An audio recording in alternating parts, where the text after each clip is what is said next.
The day Naomi Atwood walked into the Cutter's Creek Land Registry office with a leather satchel full of documents, every man in the room laughed.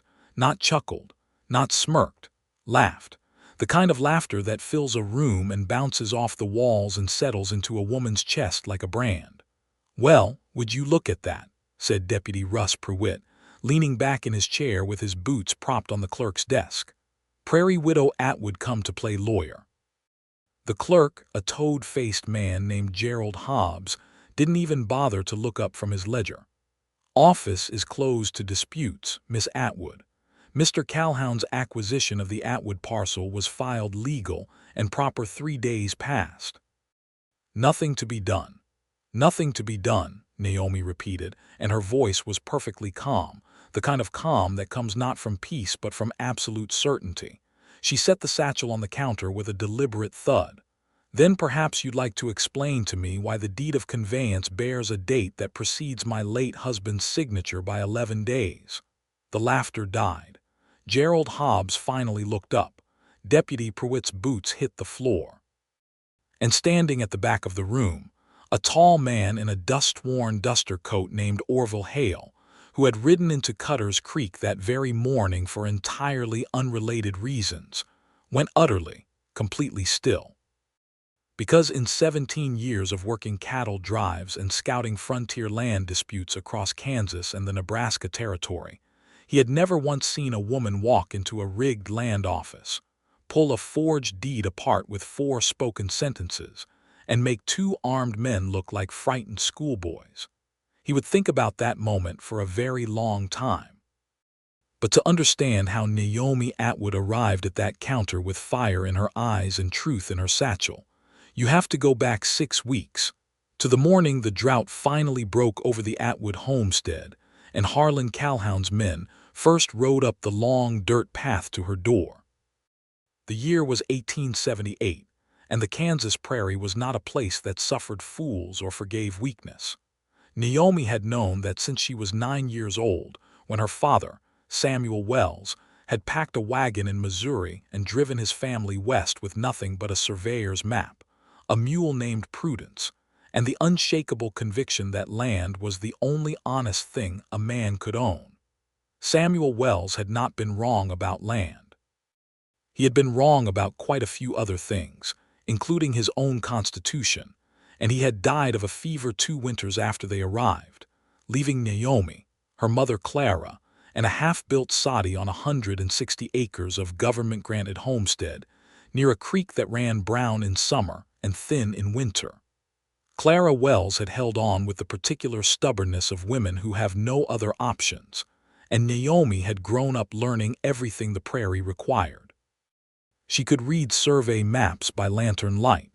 She could identify soil composition by the color and texture of a handful of dirt. She could calculate the bearing of a section line using nothing but a compass and the shadow of a fence post.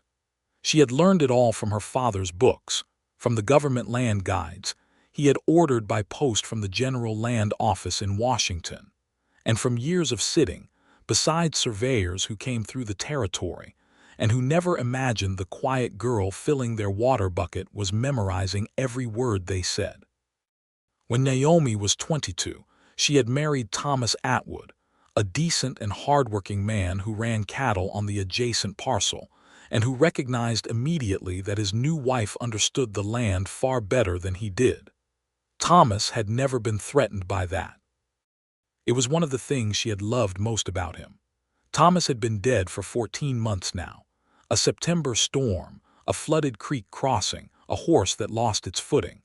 The kind of death the frontier handed out without ceremony or apology. And Naomi, 26 years old, broad-shouldered and sun-browned with ink-stained fingers and eyes the color of creek water in spring, had been running the Atwood homestead alone ever since. She ran it well. That was the part Harlan Calhoun had not counted on. Harlan Calhoun was not from Kansas.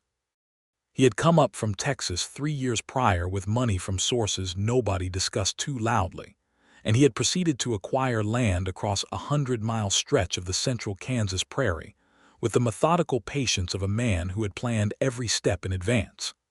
He had bought out drought-broken families and widows and struggling homesteaders one by one, always at prices that were either insulting or coercive, depending on how resistant the seller happened to be. By the spring of 1878, Harlan Calhoun owned or controlled nearly 40,000 acres of Kansas territory. He had a ranch house that looked more like a courthouse, a private payroll that included 2 deputies and a county judge, and a reputation for getting what he wanted. What he wanted now was the Atwood parcel. The Atwood land sat at the junction of 2 survey sections and contained within its boundaries the only reliable water source for 12 miles in every direction during a dry summer. A spring-fed pond, tucked into a limestone hollow on the southwest corner of the property, had never gone dry in recorded memory. To a man building a cattle empire across semi-arid Kansas plains, that water was worth more than the land 10 times over. The morning Calhoun's men rode up to Naomi's door, she was outside at the fence line, restringing wire she had found broken during her morning check of the perimeter. She did not stop working when they rode up. She finished the splice, tested the tension, and then turned to face them, wire cutters still in her hand. There were 3 of them. The one in the middle did the talking. His name was Cole Draper, and he was Calhoun's ranch foreman, a lean and practiced man who had delivered this particular speech on many occasions. "Mr. Calhoun sends his regards, Miss Atwood," Cole Draper said, pulling a folded paper from his vest pocket. "He's prepared to offer you a fair price for this property. $800 and passage to whatever town you choose. Given your situation, he considers it a generous arrangement." Naomi looked at the paper without touching it. "Given my situation," she repeated. "A woman alone, land this size, you've had a hard year." He said it with the practiced sympathy of a man who felt none of it. "I've had a productive year," Naomi said. "My winter wheat came in strong. I've got 30 head of cattle and 3 horses. My fencing is sound and my well is deep. I don't believe I need Mr. Calhoun's passage money." Cole Draper had not expected that answer. He tucked the paper back into his pocket with a slight adjustment of expression that Naomi catalogued carefully. "Mr. Calhoun won't ask a second time," he said. "Then I suppose this conversation is concluded," Naomi said, and she went back to her fence. She watched them ride away from the corner of her eye, and she did not allow herself to feel afraid until they were completely out of sight. And then she felt it, the cold, creeping dread of a woman who understood exactly what kind of man Harlan Calhoun was and exactly what it meant that he had now been refused. She went inside, lit the lamp, and opened the locked tin box she kept under the floorboards beneath her bed. Inside were her deed of title, her father's original homestead filing, her marriage certificate, her husband's death record, and a collection of survey documents she had accumulated over the years with the obsessive care of someone who understood that in this country, paper was the difference between ownership and nothing. She spread them on the table and read every word. She was going to need help, not the helpless kind, the strategic kind. The first person she thought of was Ezra Polk, the county surveyor, who had done work on the Atwood property 2 years back and who had struck her as an honest man. She would ride to Millbrook, the county seat, and speak to him. She would bring copies of all her documents. She would understand exactly what Calhoun's legal options were, so that when he moved, she would already be 3 steps ahead of him. She rode out before dawn the next morning. She never made it to Ezra Polk's office in time to matter, because by the time she arrived in Millbrook that afternoon, a filing had already been made in the land registry. A deed of transfer bearing the name Thomas Atwood as grantor and Harlan Calhoun Enterprises as grantee, dated 7 weeks before Thomas Atwood's death. A deed with her dead husband's signature on it. A deed that was an absolute and provable forgery, because Naomi Atwood had spent years studying her husband's handwriting on survey documents, livestock records, and land filings. And the signature on Calhoun's deed had the pressure and spacing of a left-handed man, while Thomas Atwood had been as right-handed as God made them. and had possessed a particular habit of connecting the T and the H in his first name with a distinctive looping bridge that appeared nowhere on this document. She stood in the registry office, looking at that signature, and the fear and the fury rose in her simultaneously. And that was when Gerald Hobbs told her the office was closed to disputes. And that was when Deputy Prewitt laughed. And that was when Naomi reached into her satchel and proceeded to explain, in precise and devastating detail, why the deed was fraudulent, using the 11-day date discrepancy she had caught immediately upon reviewing the filing stamp against her personal copy of the original title that bore the date of her and Thomas's joint registration. The room had gone very quiet. And in the back of that quiet room, Orville Hale was watching her with an expression he would later struggle to describe to anyone who asked. He had come into Millbrook on a piece of business of his own. He was a former deputy United States Marshal who had left federal service 2 years prior, after a personal catastrophe he did not discuss with strangers, and who had since been working as a range detective and land investigator for the Kansas Pacific Railroad, which had its own substantial interests in the corridor of land Harlan Calhoun was gobbling up. The railroad had sent him to Cutter's Creek County, specifically to investigate rumors of deed fraud connected to Calhoun's rapid acquisitions. His orders were to gather evidence quietly, identify patterns, and report back before taking any action. He had not expected to walk into the county land registry on his first morning in town and find a Prairie woman already 3 moves ahead of him. After a moment of charged silence, Gerald Hobbs recovered himself and said, in a voice that was trying hard to be authoritative, "That date discrepancy is a clerical matter, Miss Atwood. These things happen. It does not invalidate the transfer." "A clerical matter," Naomi said. "The grantor was alive on the filing date. He was dead 11 days before the deed purports to have been executed. That is not a clerical matter. That is fraud. And if you attempt to dismiss it as otherwise, I will have a federal land claim investigation opened on this office within the week." She said it the same way she had said everything else, calmly, precisely, like she had a map and she knew exactly where she was standing on it. Deputy Prewitt had stopped laughing entirely. He was looking at her now with the specific expression of a man who was beginning to reassess a situation he thought he had under control. Orville Hale stepped forward from the back of the room. He was not a small man. 6 feet and 2 inches of cattle country upbringing, and 15 years of hard outdoor work had built him into something that tended to occupy whatever room he was in. He had dark hair going silver at the temples, a jaw that looked like it had been cut from the same limestone as the Kansas bluffs, and gray eyes that had spent enough years reading landscape and human nature that they rarely missed anything important. "She's right," he said. Everybody looked at him. "The filing date precedes the execution date. That's federal land statute violation, Section 14 of the Public Land Survey Act. Any transfer filed under fraudulent date circumstances is voidable by the original title holder." He pulled a credentials card from his inside coat pocket and set it on the counter.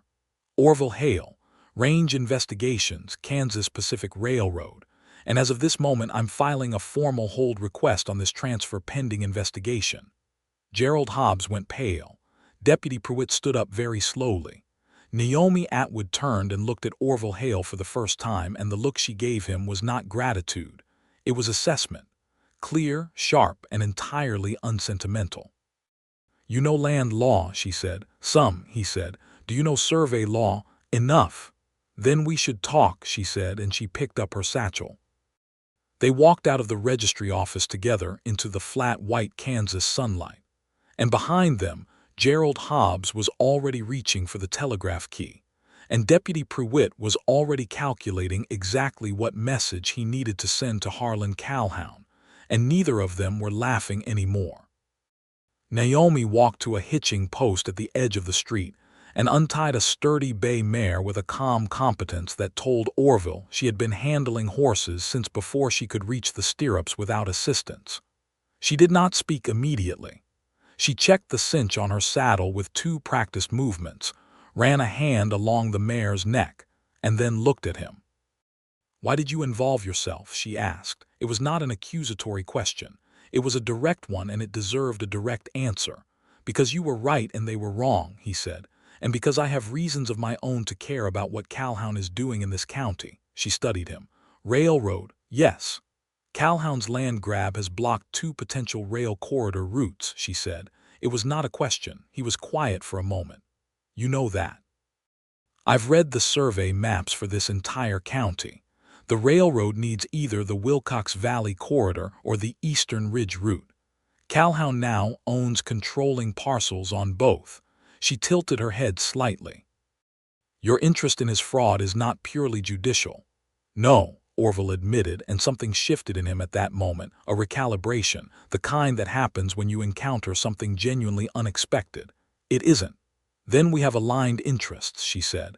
"I need to void a fraudulent deed and recover my property title. You need to document a pattern of fraud sufficient to bring a federal action. Those 2 things can be accomplished simultaneously." He looked at her for a long moment.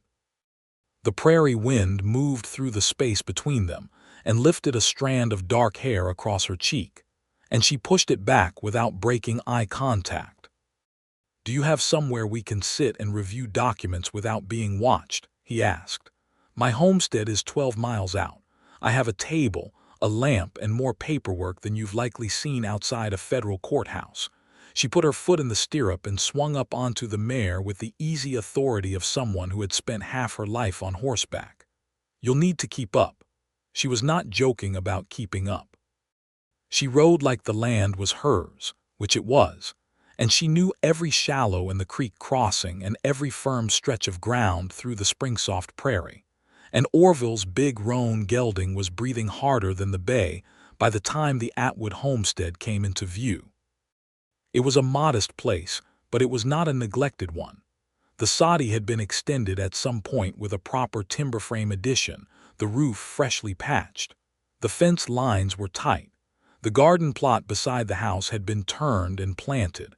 A small barn stood at a sensible angle to the house, positioned to break the prevailing northwest wind. Everything about it spoke of someone who paid close attention.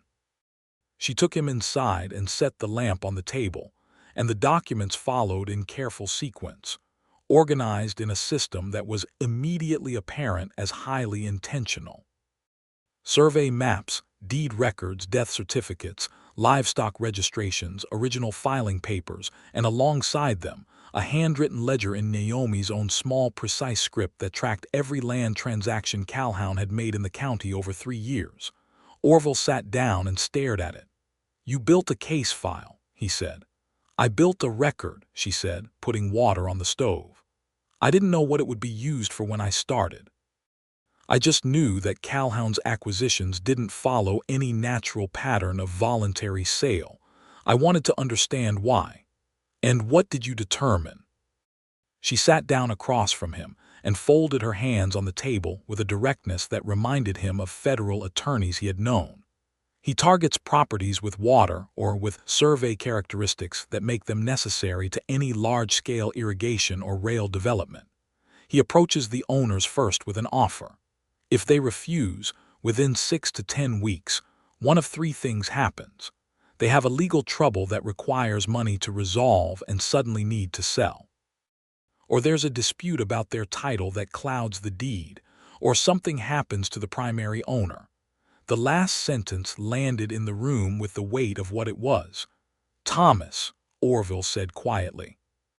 Naomi's jaw tightened almost imperceptibly. "Thomas's death was ruled an accident. I have no evidence otherwise, and I will not make accusations I cannot prove." She held his gaze. "But Calhoun's foreman visited our property twice in the 2 months before that storm. And the section of the creek where Thomas drowned is not a section where a man with Thomas's experience would ordinarily attempt a crossing after heavy rain. He knew that creek." The silence between them was not uncomfortable. It was the silence of 2 people processing information that had terrible weight. "I'm sorry," Orville said, and he meant it with a plainness that needed no elaboration. She accepted it with a nod and moved forward. The forgery is our strongest immediate lever. The date discrepancy I identified today is provable with the original filing stamp record. I need a federal land agent or a circuit court judge to accept that proof before Calhoun finds a way to alter the registry record or produce a corrected document. I can get a federal land agent here, Orville said. I have a contact in the Topeka office. But it will take 2 weeks minimum, and Calhoun will know by tonight that we filed a hold, which means he'll move against us before the agent arrives. Most likely. She stood up, went to the window, and looked out at the darkening prairie with the eyes of a woman who had been reading this landscape since childhood and trusted it more than she trusted most people. Then we need to make ourselves more difficult to move against. We need allies. In this county, Orville's tone carried the skepticism of a man who had reviewed the relevant power structures. The judge is Calhoun's. 2 of the 3 deputies are Calhoun's. The bank manager in Millbrook is personally indebted to Calhoun. I wasn't thinking of official allies, Naomi said. She turned from the window. How many other property holders in this county have been pressured or defrauded by Calhoun? He thought about it. My preliminary count was 7 confirmed cases and 4 probable. I know 9 confirmed and 6 probable, she said. And I know most of them personally. If I can bring them together with documented evidence of the pattern, and if you have the railroad's legal resources behind a coordinated filing, a single fraudulent deed becomes 11 fraudulent deeds, and that is a federal matter that no county judge can suppress. Orville looked at her across the lamplit table, the maps and documents spread between them, and he felt something happening in his chest that he did not examine too carefully yet. It was not the right moment. But he noted it the way a man notes a landmark on an unfamiliar trail, filing it for when he would need to find his way back to it. That is the right strategy, he said. I know, she said, without arrogance, simply as fact. Can I rely on you? Yes, he said, and that was a word he had not given easily or often in the past several years. He gave it now without hesitation. She made coffee and they worked until the lamp ran low. And somewhere in the second hour, the conversation shifted slightly from purely strategic to something adjacent to personal, the way it does between 2 people who are paying attention to each other. He told her about his years as a deputy marshal. Not the romantic version, the actual version, the circuit rides and the paperwork and the cases that ended badly. She told him about learning to read survey maps from her father's books, about the surveyor crew that had camped on their land when she was 14, and how she had asked so many questions that the lead surveyor had finally handed her a theodolite and told her to take her own measurements, more to quiet her than expecting anything, and then had gone completely silent when she had produced a set of readings more accurate than his own. He was not pleased, she said, with the dry humor of a woman who had long since made peace with that particular variety of male discomfort. I imagine not, Orville said, but he let me keep the measurements, a small smile, and I copied his field tables before he left. Orville laughed, and it surprised him, the ease of it in this room with this woman on this serious night. He had not laughed easily in a long time. He rode back to Millbrook in full dark and took a room at the hotel under a name that was not his own, which was a standard precaution he had learned to observe. In the morning he sent 2 telegrams, one to his contact in Topeka at the Federal Land Office, one to the Kansas Pacific Railroad's legal division in Kansas City. Then he went to the livery stable and made quiet conversation with the stable hand, who was the best source of local information in any frontier town, and confirmed that yes, Cole Draper had ridden out to the Calhoun ranch the previous evening at speed, and yes, there had been lights in the ranch house very late. Calhoun was moving. Orville rode back out to the Atwood homestead at noon. Naomi was in the field, not wringing her hands and worrying, but running a survey line with a compass and a measuring chain, re-establishing the boundary markers on her southwest corner near the spring-fed pond. She had set iron stakes at 2 points already and was sighting a third when he rode up. Calhoun's men were active last night. he said. "I know. One of them rode the perimeter of my property at first light, stayed outside the fence line but made sure I could see him." She planted the third stake with a mallet and stood up. "I want these corners documented and witnessed. If he attempts to dispute my boundary line, I want fresh survey evidence with a credible witness signature." "I can witness," Orville said. "You're a railroad agent. That's a conflict of interest. Not for a boundary survey.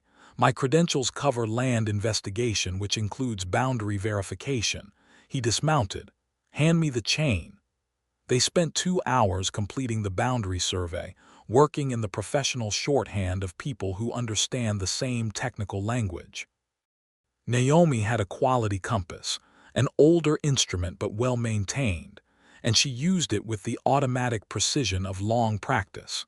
She also, Orville noted, had the lines already plotted in her field book in advance, a rough calculation done the previous evening based on the original filing dimensions. When they were done, she entered the measurements into the field book. He signed and dated as witness, and she pressed her own signature below his with the careful clarity of someone who knew signatures would matter later. "I need to speak to 3 families this afternoon," she said, closing the book. "The Hendersons are 4 miles north. The Beckett family is 8 miles east.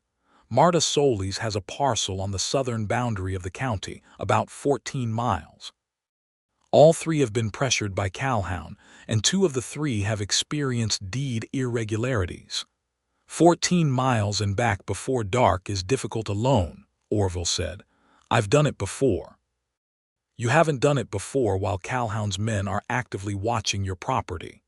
She looked at him, and this was the moment in their brief acquaintance when something shifted between them, not dramatically, but fundamentally. She was a woman who had handled everything alone for 14 months and had managed perfectly well, and she did not need rescuing. He was not offering rescue. He was offering the same thing she was offering him, a practical partnership between 2 people whose strengths complemented each other. "I'll take the Henderson and Beckett farms if you'll ride to Solis," she said. "Meet back here before sundown." "Agreed," he said. "If Draper or any of Calhoun's men stop you, do not engage. Ride away." "I know," she said. "And if they stop you, remember that your railroad credentials make you more valuable to Calhoun alive and uninvolved than dead and investigated." He paused. "You've thought about the threat levels already."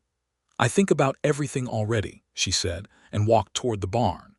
The next 10 days were the most complicated and the most quietly transforming of Orville Hale's life. He had been a man defined by movement for 2 decades. Always the next town, the next assignment, the next case. He had been married once briefly to a woman in Abilene, and it had failed in the specific way that marriages to absent men in dangerous work tend to fail, with a particular sadness rather than any dramatic rupture. He had believed, with the kind of weary resignation that settles on a man past 30, that he was simply not built for staying. And then here was Naomi Atwood. She was not asking him to stay. She was not looking at him with any of the expectations or manipulations he had learned to anticipate from his years of dealing with people who wanted something from him. She was simply herself, entirely and without apology, and she expected nothing from him except the work they had agreed to do. It was the most refreshing thing he had ever encountered. He watched her talk to the Beckett family, how she sat at their table and spread her documents with the same careful clarity she had used with him, and how she listened to Silas Beckett's account of his deed trouble with the focused patience of someone who was recording and cross-referencing in real time. He watched her ride back from the Solis property with Marta Solis' signed statement in her satchel, negotiated through the combined effort of Naomi's Spanish, which was better than Orville's, and a series of carefully translated legal concepts that Marta had needed time to understand. He watched her, at the end of a long day's work, stand at her fence line in the last hour of sunlight with her hands resting on the top rail, looking out at the prairie with an expression he could only describe as belonging. This land was hers in a way that went deeper than paper. She had earned it with years of solitary work and grief and stubborn refusal, and the idea of Harlan Calhoun taking it from her with a forged signature produced in Orville Hale, a slow-burning fury that he kept carefully banked, but that was entirely real. On the 6th day, Cole Draper came to the homestead again, this time with 4 men. Naomi saw them coming across the flat from a quarter-mile out and had time to speak quietly to Orville, who was inside reviewing the compiled case file, before they arrived. "Stay inside until I invite you out," she said. "Naomi, I need to understand what he's sending before I show him what I have.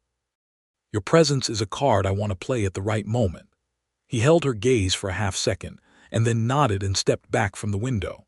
She went outside and stood on her front step as the 5 men rode up, and she had her arms crossed and her feet planted, and the look on her face of a woman who owns the ground she is standing on. "Miss Atwood," Cole Draper said, "Mr. Calhoun has authorized me to improve his offer, $1,200 and first-class passage to any city you name." "Mr. Calhoun's deed is under federal hold," Naomi said. "He has no offer to make because he has no claim." "That hold is a clerical inconvenience," Draper said. "It'll be resolved within the week. Mr. Calhoun is trying to make this easy for you." "It won't be resolved," Naomi said. "Because the deed is forged, I have documentary proof, and that proof is no longer held only by me. Copies have been sent to the Federal Land Office in Topeka, the Kansas Pacific Railroad Legal Division in Kansas City, and the United States Attorney for the district." She was bluffing on the last item. The first 2 were true. Draper's eyes flickered. "You can't prove forgery on a properly filed document." "I can prove it with the filing stamp date, the death record of the supposed grantor, the original title registration showing the date of his death relative to the execution date, and a handwriting analysis comparing the forged signature to authenticated specimens in my possession." She let a pause sit there. "Thomas Atwood crossed a double T in his signature, a specific way. The man who signed Calhoun's deed did not. That inconsistency is visible to any expert with a magnifying glass." Draper was very still now. One of the men behind him shifted in his saddle. "I'll tell Mr. Calhoun you remain uncooperative," Draper said. "You tell Mr. Calhoun that if he sends men to this property again, they'll be greeted by a formally deputized federal witness and a written record of every visit as evidence of harassment and coercion." She unfolded her arms. "Good day, Mr. Draper." She went inside. She closed the door, leaned her back against it, and let out a long, controlled breath. Orville was standing across the room looking at her with an expression she had not seen on a man's face before, not directed at her.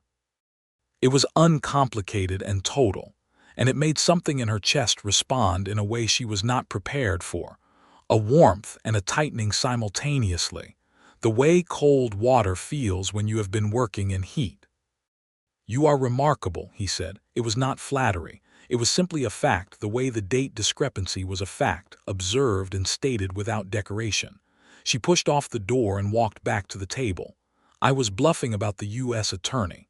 I know, but I can make it not a bluff by tomorrow." He was still looking at her. "Naomi." It was the first time he had used her name without a question attached to it or a practical sentence following it. Just her name, as though he was setting it down somewhere he intended to return to. She looked at him, and the lamp between them was burning its quiet gold, and outside the prairie night was settling in, and she felt the precise weight and nature of the moment with the same clarity she brought to everything else. "Not yet," she said quietly, not a rejection. A boundary marker the same as the iron stakes in her southwest corner, honest and clear. "No," he agreed, "not yet." And there was in his voice such uncomplicated acceptance that she felt the warmth in her chest expand rather than contract, which surprised her. On the 7th day, an event occurred that changed the shape of the situation entirely. Ezra Polk, the county surveyor, came to the Atwood homestead alone and on foot, which meant he had left his horse somewhere out of sight of any road, which meant he was afraid of being seen. He was a slight man, 50s, with the permanently squinting eyes of someone who spent his working life looking through survey instruments. He sat at Naomi's table with his hat in his hands and told them what he knew in a voice that was barely above a murmur. Calhoun had a second strategy, running alongside the deed fraud. He had been filing false survey corrections with the county that shifted the recorded boundary lines of targeted properties by small but legally significant amounts, in some cases moving a property line far enough to exclude a well or a water feature from the parcel, effectively stripping the land of its primary value without touching the deed itself. He had been using the county surveyor's seal to file these corrections. His own seal, Ezra Polk's seal. "He has copies of it," Polk said, and his voice was the voice of a man who understood the position he was in. "I don't know how. Someone in my office, I think. And he's been filing survey corrections under my authority that I never executed." He set a folded paper on the table. "I found this in the county files 3 days ago. A boundary correction on the Henderson property that moves their south fence line 60 feet north. Their water tank is 62 feet south of their current fence line." Naomi unfolded the paper, looked at it, and then looked at Orville. "This expands the scope significantly," she said. "Yes," Orville said. "Mr. Polk," Naomi said, turning to the surveyor, "I need you to give me a formal affidavit identifying every correction filed under your seal that you did not execute. Can you do that?" "If I do that, Calhoun will know I talked," Polk said. "If you don't, you remain liable for fraud perpetrated with your credentials," Naomi said, not unkindly but precisely. "The affidavit protects you by establishing that the filings were unauthorized. Without it, you're implicated." Polk was quiet for a long time. Then he nodded. They spent 3 hours on the affidavit, Naomi writing each point in her careful script as Polk dictated, Orville cross-referencing each false filing against the county records he had already compiled. When it was done, Polk signed it with a hand that shook slightly, and Naomi witnessed it, and Orville witnessed it, and then Naomi made a copy in her own hand while the original dried. "Where are you staying?" she asked Polk. "I can't go home," he said. She made up the small room at the back of the house without comment or complaint, the room that had been Thomas's study, and told Polk to stay quiet and away from the windows.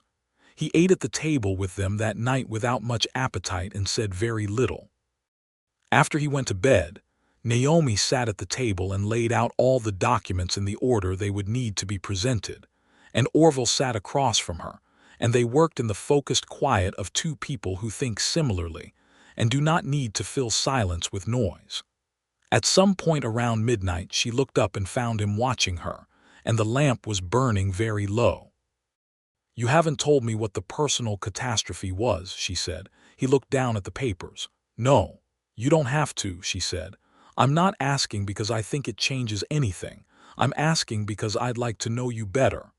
The directness of it sat between them in the lamplight. He had met women who made that kind of statement with calculation behind it, as a lever or an appeal. This was not that. This was Naomi Atwood being exactly as honest about her interest as she was about everything else. He told her. His wife, Margaret, in Abilene. The child they had lost before it was born, and then the marriage that had slowly lost its footing on that grief and his absence, and the accumulation of all the days he had chosen the road over the hearth. He had not been cruel. He had been absent, which was its own kind of cruelty he had been slow to recognize.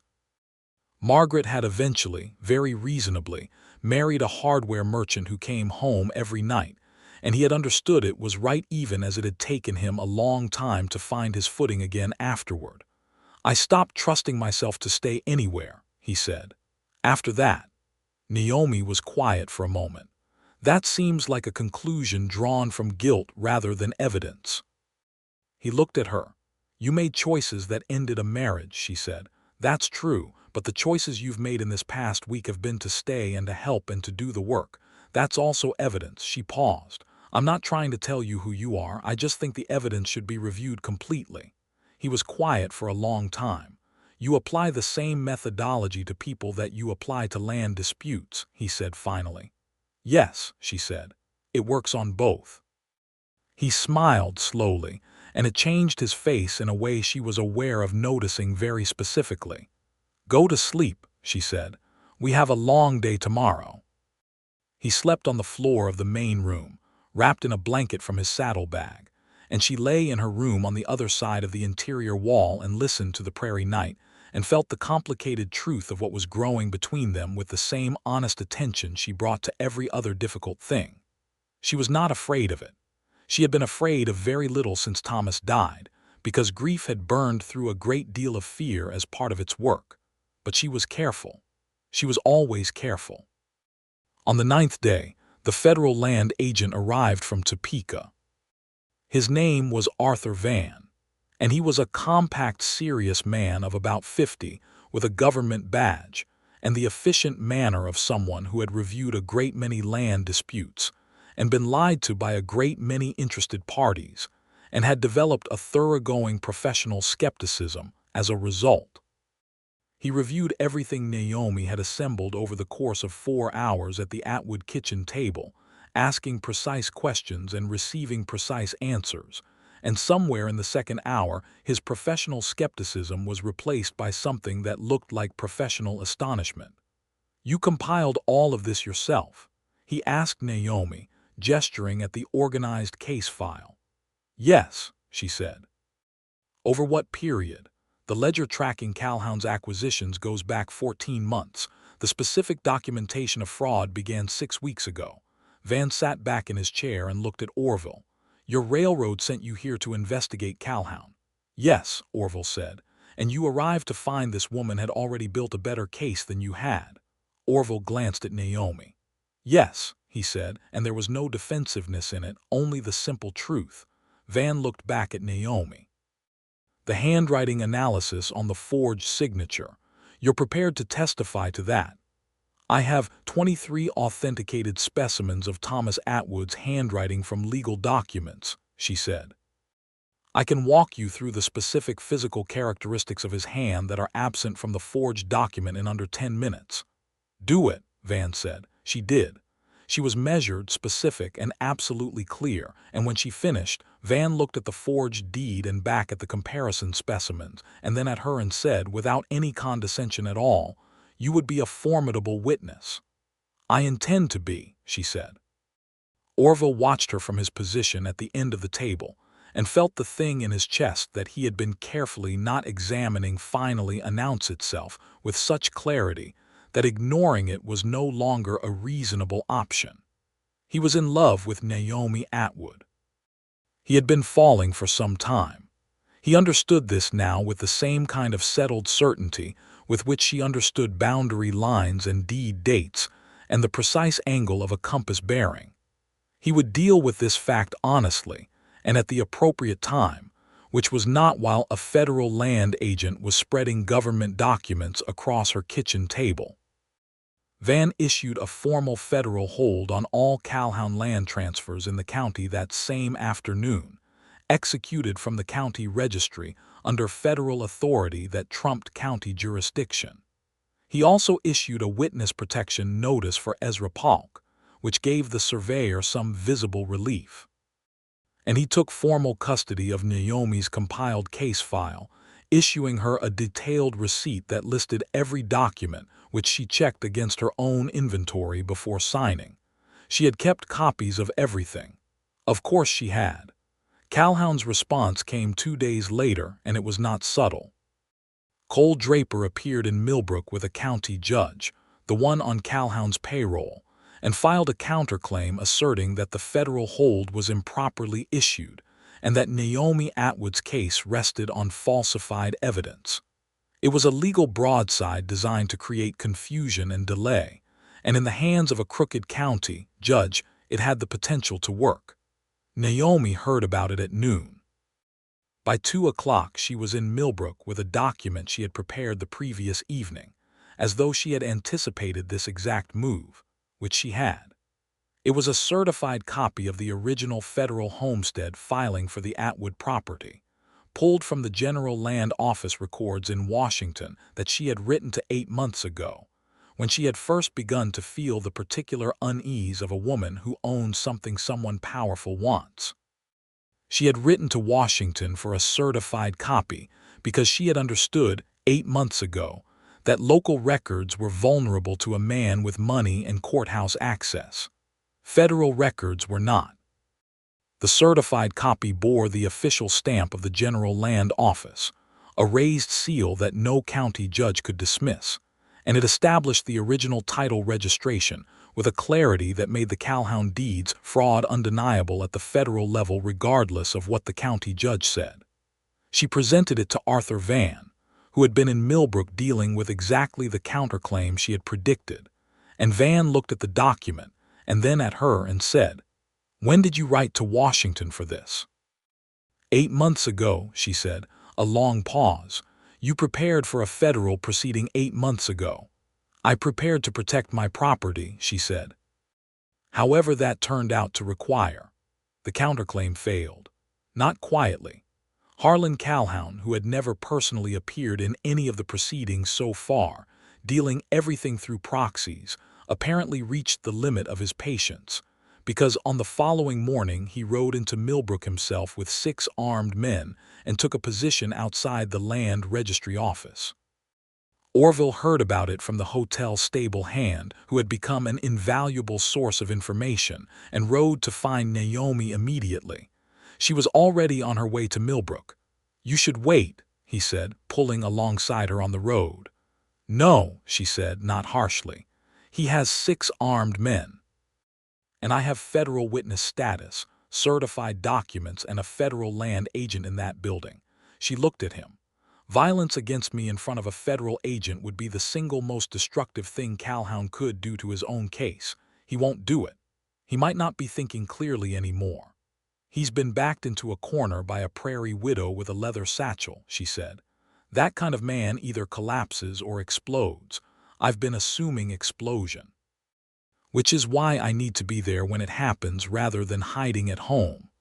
He thought about arguing further and discarded it, because she was right about all of it. He drew his horse in close to hers, and they rode the rest of the way into Millbrook together. Harlan Calhoun was exactly as advertised.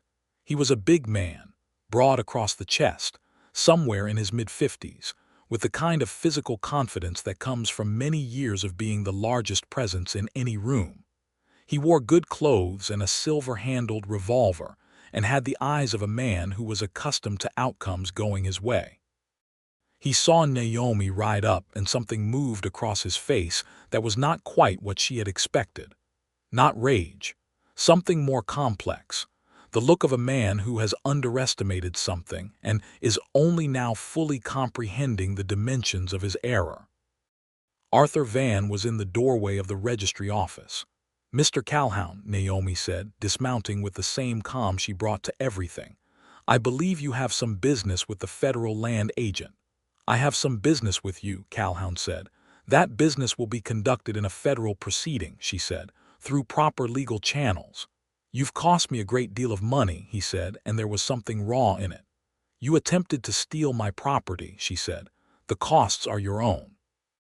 Orville had positioned himself at a distance that was close enough to matter but far enough to give her the stage she needed, watching Calhoun's men with the practiced attention of a former lawman. None of them had moved toward their weapons. They were watching Calhoun, waiting for cues, and Calhoun was looking at Naomi the way a man looks at something he cannot quite categorize. "I was told you were a widow woman with more sentiment than sense," Calhoun said. "You were told incorrectly," Naomi said. "Mr. Calhoun, I've documented 11 fraudulent deed transfers in this county, 16 falsified survey corrections filed under a forged surveyor's seal, and a pattern of targeted acquisition that the Federal Land Office will characterize as systematic fraud. Your operation in this county is finished." She paused.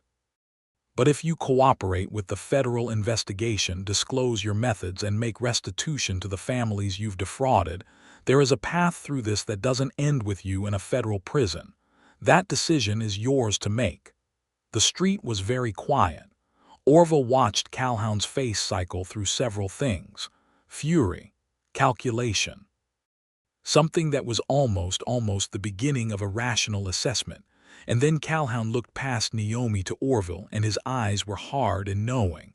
"You're the railroad man." "Yes," Orville said. "The railroad wants my land corridor parcels." "The railroad wants the fraud stopped," Orville said. "The land questions sort themselves out when the fraud is addressed." Another long silence. Arthur Van stepped forward from the doorway. "Mr. Calhoun, I have federal authority to take you into custody pending investigation. If you choose to cooperate voluntarily with the proceeding, that cooperation will be recorded and considered.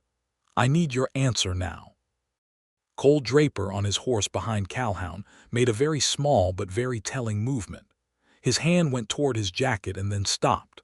Orville tracked it with his eyes, and his right hand dropped to his side, not to the gun but close enough that Draper saw it, and went still again. Calhoun looked at Naomi one more time. Whatever he saw in her face, whatever the sum total of the past weeks represented to him in that moment, he made his calculation. He dismounted, handed his reins to one of his men, and said, "I'll speak with the federal agent." He walked past Naomi into the land registry office without another word, and Cole Draper and the 6 armed men rode away, and the people of Millbrook, who had been watching from doorways and windows, let out a collective exhale that was audible even from the middle of the street. Naomi stood for a moment in the dust and the sunlight, and then she turned and found Orville already there, close, and the expression on his face was the one she had been learning to read, the one that was entirely uncalculated and entirely about her. "It's not over," she said. "The proceedings will take months." "I know," he said, "and my testimony will be central to the fraud case." "I know. I'll need to be available in the county for the duration." "I know," he said, and there was the quiet weight of intention in it. She looked at him for a moment with all her careful honesty. "Are you going to stay?" "Yes," he said. The same simplicity as that first yes in her kitchen, but with a different kind of weight behind it now. She felt the warmth in her chest settle into something that was less like a question and more like a compass finding north. "Then you'd better be useful," she said, and there was the beginning of a real smile at the edge of it. "I'll do my best," he said. The federal proceedings were exactly as complicated and protracted as Naomi had predicted. Arthur Van returned to Topeka with the case file and the Polk affidavit and the certified Washington documents, and spent the following month building the formal federal complaint. During that time, Naomi was called to Millbrook on 3 separate occasions to provide additional testimony, and each time she arrived with additional documentation she had retrieved or reconstructed from her own records. Ezra Polk, under the protection of the Federal Witness Notice, provided a full accounting of every survey correction filed under his seal without his authorization. There were 23 of them across the county, each one a small surgical fraud targeting a specific property boundary. The Hendersons recovered their water tank. Marta Solis had her full property boundary restored. 8 other families in the county had fraudulent deeds voided or deed clouds removed, and the restitution Calhoun had agreed to as part of his cooperation arrangement put money back in pockets that had been drained by years of legal pressure and forced below-market sales. Calhoun himself, under federal investigation and stripped of county judicial protection when the corrupt judge was removed from the bench, entered into a formal agreement with the U.S. Attorney that involved the forfeiture of several parcels acquired through fraud, significant financial penalties, and a supervised period of operation under federal oversight. He was not imprisoned, which was a compromise that Naomi accepted with the pragmatic realism of someone who understood the gap between what was just and what was achievable, though she made her opinion of the gap clearly known in her formal testimony. Cole Draper, who had been the operational instrument of most of the fraud, was not as fortunate as his employer. Federal charges of fraud and forgery caught up with him within 6 weeks, and he was taken into custody by a U.S. Marshal and transported to Topeka for trial. Orville stayed. He had written to the Kansas Pacific Railroad's legal division and explained that the scope of the investigation required his continued presence in Cutters Creek County, and that the railroad's interests were being substantially served by the proceedings, and could they please extend his assignment indefinitely. They had agreed, because the clearing of Calhoun's fraudulent title holds opened up both rail corridor routes the railroad had wanted, and they were happy to be patient. He set himself up in the Millbrook Hotel for the first 2 weeks, and then he began helping Naomi with the homestead work because there were fence lines to repair and spring cattle management to complete, and she was one person managing 160 acres alone. He could work cattle. It was in him from early in his life, before the law, before the railroad, and the work suited him the way honest physical labor suits men who have been behind desks and in courtrooms too long. He was good with the horses and patient with the cattle, and he had good instincts for the land.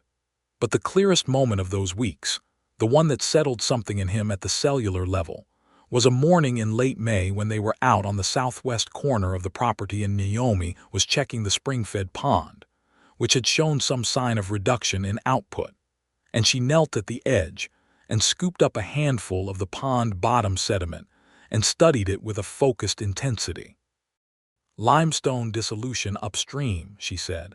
"There's a new seep forming about 40 yards north. The main spring is redirecting slightly." She looked up at him.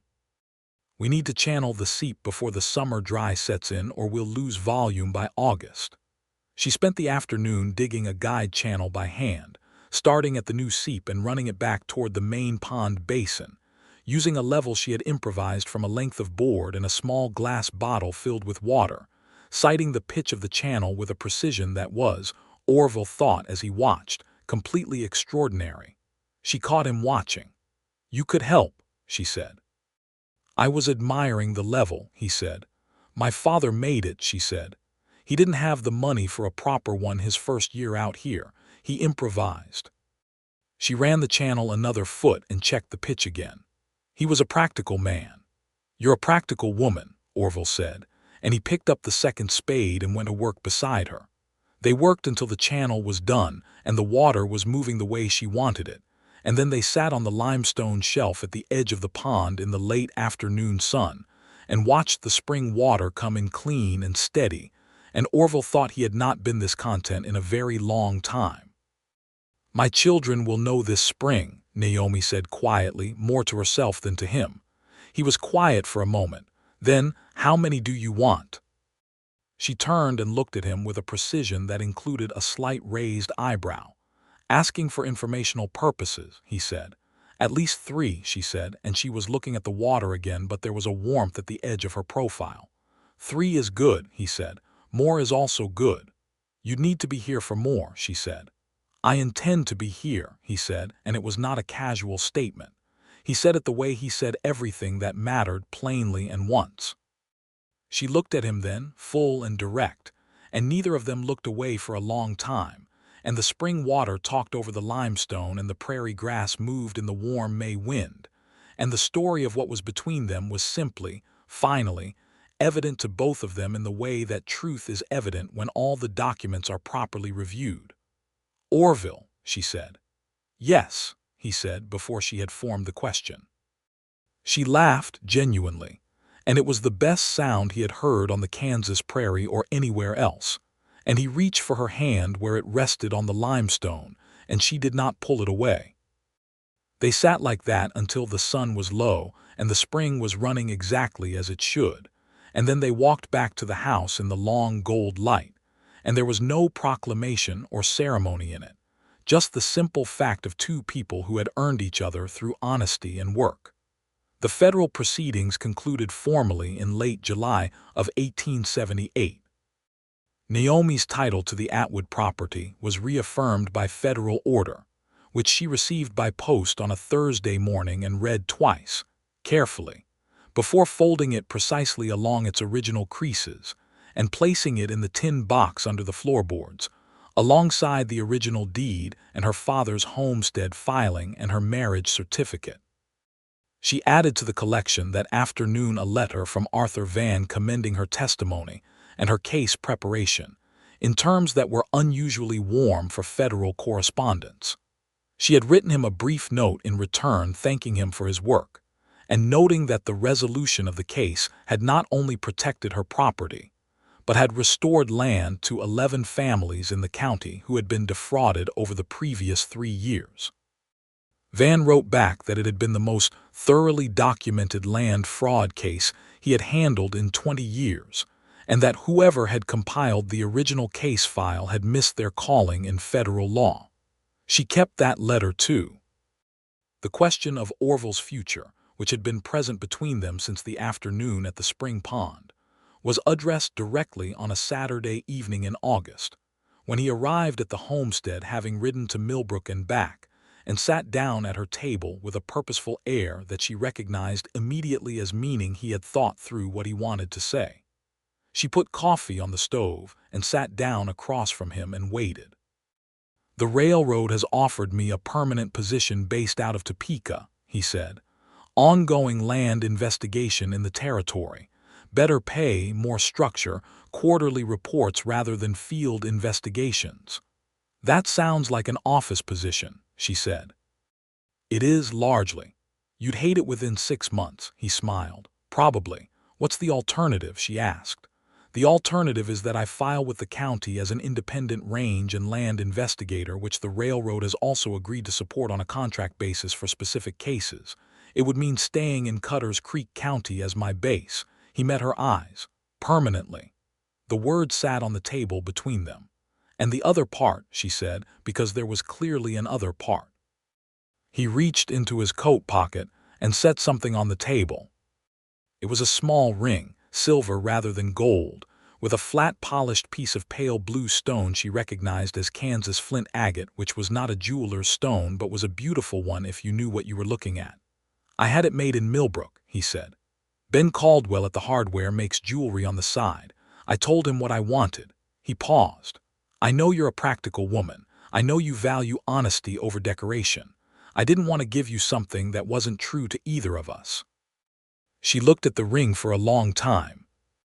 "Naomi Atwood," he said, "I'm not asking you because I am lonely, or because this land needs 2 people to manage it, or because the situation calls for it, or because any reason other than the fact that I love you with a completeness that I did not know I was capable of before I met you, and I would like, if you will have me, to stay beside you for the rest of my life." She raised her eyes from the ring to his face. "I love you too," she said.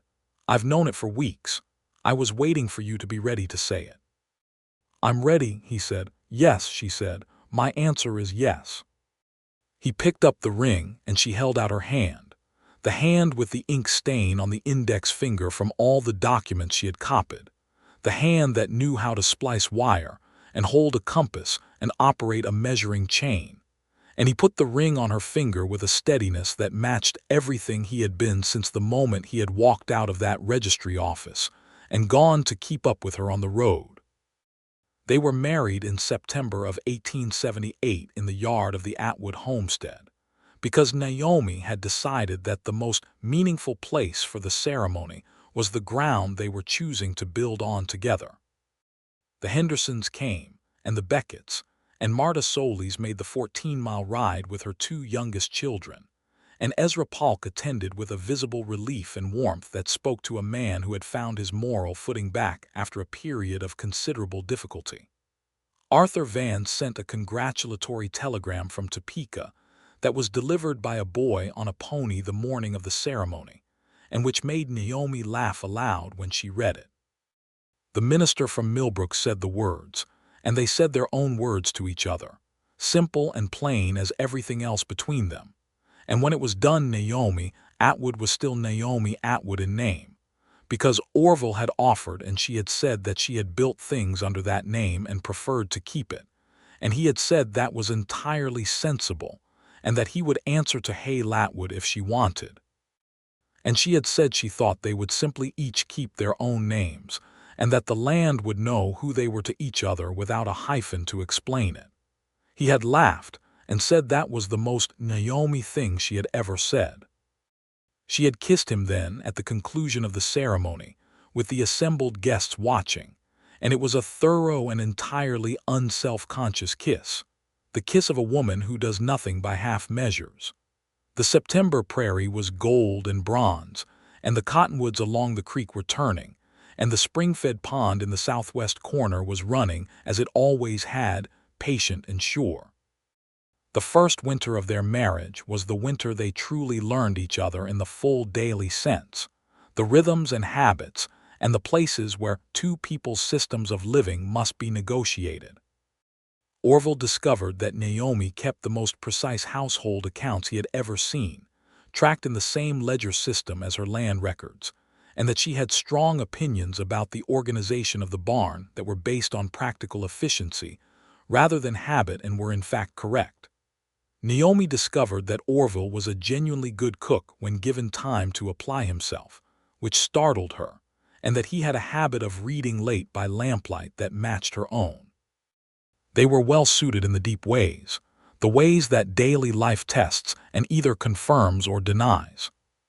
His land investigation work kept him in the county, taking cases from the railroad and occasionally from private parties who needed boundary questions resolved or deed irregularities sorted. He was good at it, and word spread in the territory that Orville Hale was a thorough and honest operator, which was the best reputation a range investigator could have. Naomi's own reputation had changed considerably in Cutter's Creek County since the events of that autumn. The laughter in the land registry office had been replaced by something else entirely. Families came to her with deed questions and survey concerns, not in an official capacity, but because she was the person in the county who understood these things best and who could be trusted completely. She helped where she could, referring the rest to Orville or to Van's office in Topeka, and she took no money for any of it. She began writing also, which was something she had done privately for years but had not shared. She wrote up the methodology she had used to identify the Calhoun fraud in clear and practical terms, describing the documents to examine, the inconsistencies to look for, the federal resources available to homesteaders whose titles were threatened.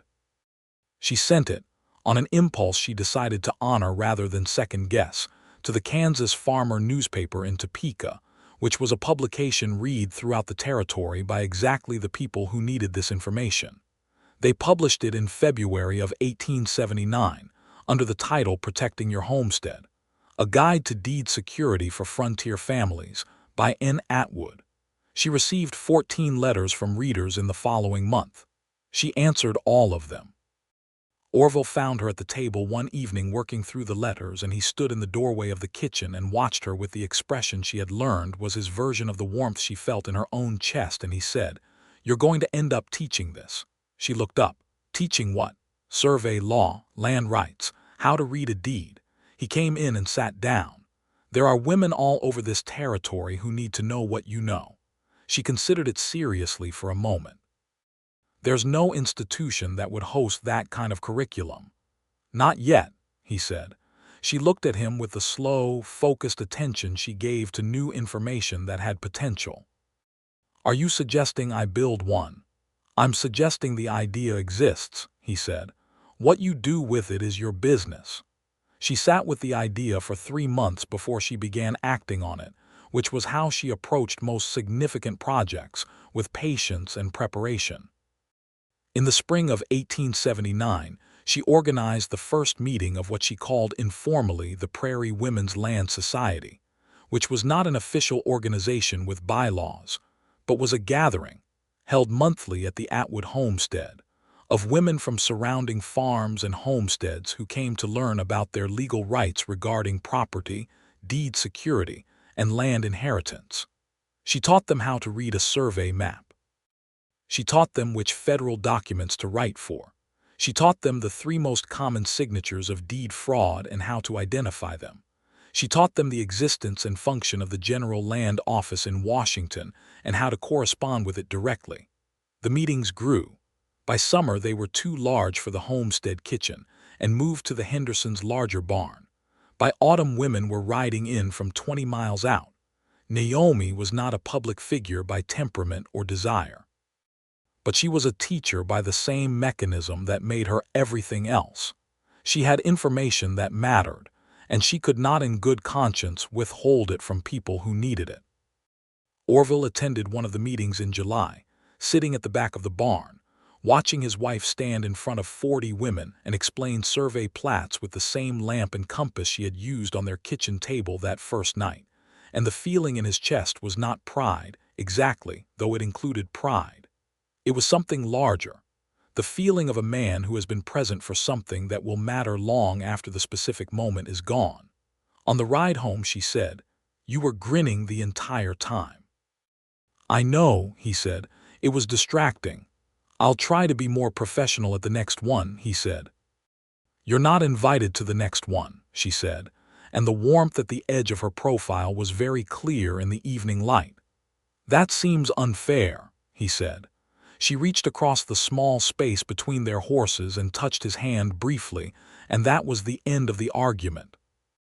Their son was born in November of 1879, which was a hard labor that Naomi managed with the same focused determination she brought to everything difficult, and which produced a boy who arrived in the world loudly, and with an apparent objection to the proceedings that Orville found immediately recognizable as a family characteristic. They named him Samuel for Naomi's father, who had started all of this by loading a wagon in Missouri with a surveyor's map and a mule named Prudence. Samuel Wells Hale Atwood, which was the name they had both decided on before he arrived, because some hyphenations turn out to be worth the length. Orville held his son in the lamplight of the bedroom while Naomi slept and felt the full weight of what it meant to have stayed. And there was no grief in it, no shadow of the child he had lost before this one, only the present and solid fact of this boy in his arms and this woman asleep in this room that they had built together, on land that she had fought for and held and made mean something. He was, in the simplest and truest possible terms, exactly where he was supposed to be. The spring of 1880 brought something unexpected, which was a letter from the Kansas State Legislature's Land Committee, addressed to Naomi Atwood, asking if she would be willing to testify before the committee regarding proposed amendments to the state's homestead protection statutes. The letter cited her testimony in the Calhoun federal fraud case and her published article in the Kansas Farmer as the basis for the invitation. She read the letter twice at the kitchen table while Samuel slept in the cradle Orville had built over the winter from cottonwood timber. "Topeka," she said. "Yes," Orville said, reading over her shoulder. "That's 3 days' travel, with the baby probably 4. She looked at the sleeping baby and then at the letter and then out the window at the spring prairie. "I can manage the homestead for a week," Orville said. "Henderson will help with the cattle if we need it." She looked at him. "You should go," he said. "This is the work, Naomi. It's the same work you've been doing, just with a larger room and better seats." "I'm not interested in better seats," she said. "No," he said. "You're interested in better laws. Those happen in rooms like the ones in Topeka." She thought about it for 2 days, which was a shorter deliberation than usual for her on matters of significance, and then she wrote back to the committee accepting the invitation. She went to Topeka in April of 1880 with Samuel strapped in a carrier against her chest and her leather satchel on her shoulder, and she testified for 3 hours before the Land Committee in terms that were, according to the committee chairman's subsequent letter, the clearest and most substantively useful testimony on homestead deed security they had received from any witness in 5 years. 3 of the 5 amendments to the Homestead Protection Statute that the committee subsequently proposed were directly derived from her testimony. She came home to find Orville sitting on the front step in the evening sun with a halter he was mending and a look on his face that was entirely content, the look of a man who has not found his staying to be a sacrifice but a fulfillment. She dismounted, and he took Samuel, who reached immediately for his father's chin with the focused curiosity that was becoming a recognizable personal trait, and she stood in the yard of her homestead in the spring evening, the land stretching out in every direction exactly as it had been when she was alone, but different now in the specific way that anything is different when it is loved by more than one person. How was Topeka? Orville asked. The committee rooms have too many chairs and not enough windows, she said, but the law they're going to pass is the right law. Tell me about it, he said. She sat down beside him on the step and began to explain, with the precision and warmth that were equally hers, and he listened with the focused attention he had given to everything she said since a morning in a dusty land registry office, when she had made two armed men look like frightened schoolboys. And he had understood, in some not yet fully articulated way, that the world was larger and more interesting than he had recently believed. Samuel fell asleep between them as she talked, small and certain, on the step of the house on the land that had not been taken, built on the work of a woman who had known what it was worth, and a man who had been wise enough to recognize what she was worth and to stay. The spring-fed pond ran clear and full in the southwest corner, as it had for every summer in recorded memory, and the survey stakes Naomi had driven into the prairie soil still stood true at the corners of the property, and the iron stake boundary of the Atwood homestead held its line against the sky and the horizon exactly where she had measured it. The land was hers. The love was real. The work was good. That was the complete and honest accounting, and in Naomi Atwood's experience, complete and honest accountings were the only ones worth keeping. 3 years later, she was pregnant with their second child, a daughter they would name Clara, for Naomi's mother, who had held on to the original homestead with the particular stubbornness of women who have no other options, and who had lived long enough to visit the Atwood homestead twice, and to hold her grandson Samuel and declare that the land looked well managed, which was the highest compliment she knew how to give. Orville's practice had grown by then into something that required a small office in Millbrook and a part-time clerk, because the demand for honest land investigation in the territory was substantial and ongoing. He rode out most days to one job or another and came home to the homestead most evenings, and on the evenings he stayed in Millbrook. He wrote her letters that were longer than strictly necessary, and that she kept in the tin box under the floorboards alongside the deeds and the certified copy from Washington. The Prairie Women's Land Society had by 1883 held 32 monthly meetings and had assisted 17 families in Cutter's Creek County and beyond with deed security matters, 2 of which had involved catching active fraud attempts before they could be filed. Naomi had trained 4 other women to lead chapters in adjacent counties, each equipped with a copy of her methods guide, which had gone through 2 revised editions. Ezra Polk had retired as county surveyor with his reputation restored by the federal proceedings, and had in his retirement begun teaching basic survey skills to anyone who wanted to learn, which he did in part because Naomi had suggested it to him, and in part because it was the most useful thing he could think to do with his remaining years. Harlan Calhoun had quietly sold his remaining Kansas properties under the terms of the federal agreement and relocated to parts unknown.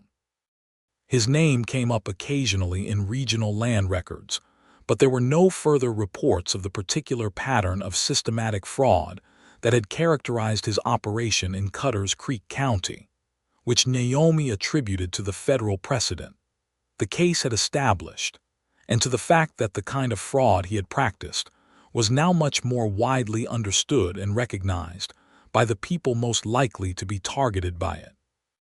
Cole Draper had been convicted of fraud and forgery in the Topeka federal court in the spring of 1879 and sentenced to 4 years in the federal penitentiary, which was a conclusion Naomi had noted in her ledger with the same matter-of-fact precision she gave to every other recorded fact.